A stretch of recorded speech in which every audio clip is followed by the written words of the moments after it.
皆さん、こんにちは。かなみです。今日は私の朝についてお話ししましょう。皆さんは毎朝何時に起きますか？私は毎朝7時半に起きます。アラームを使います。スマホのアラームです。アラームが鳴ります。そして起きます。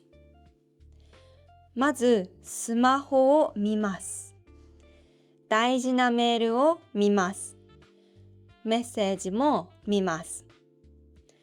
毎朝この準備から始まります。次に飲み物を作ります。朝は喉が渇きます。だからすぐに飲みます。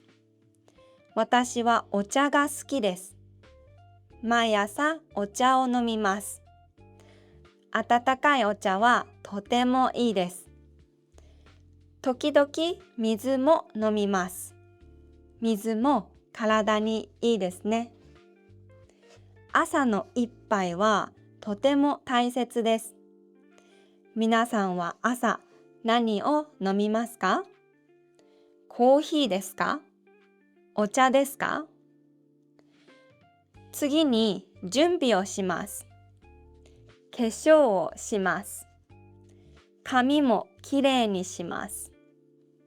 毎朝鏡を見ます。準備が終わります。そして仕事をします。私の仕事は楽しいです。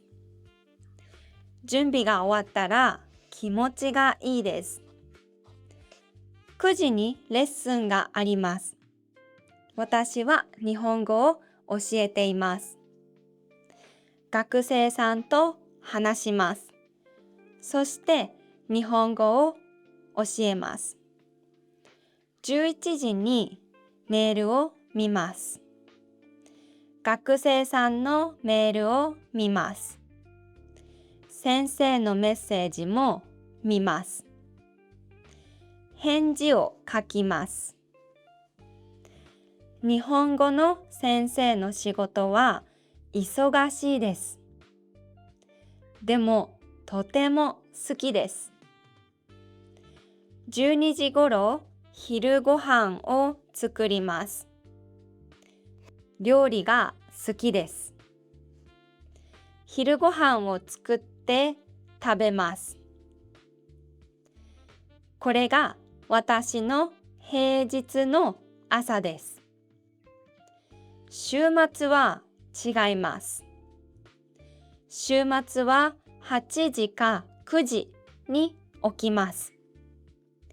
少し長く寝ます。それがとても嬉しいです。そして散歩をします。45分の散歩です。外の空気が気持ちいいです。散歩が終わります。そして家に帰ります。掃除をします。洗濯もします。それか YouTube を見ます。YouTube は楽しいですね。では、練習の時間です。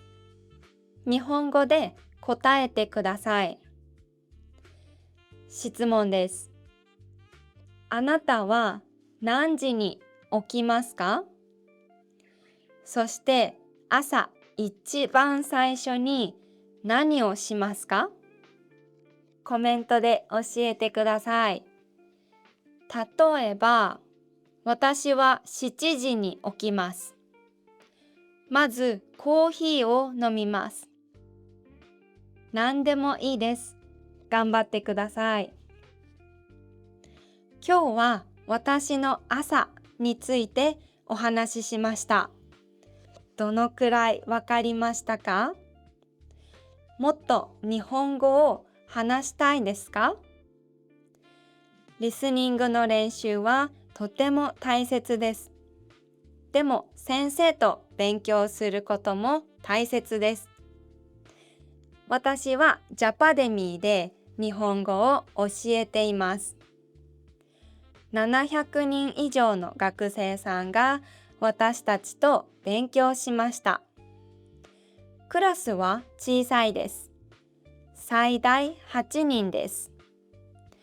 無料の体験レッスンもあります。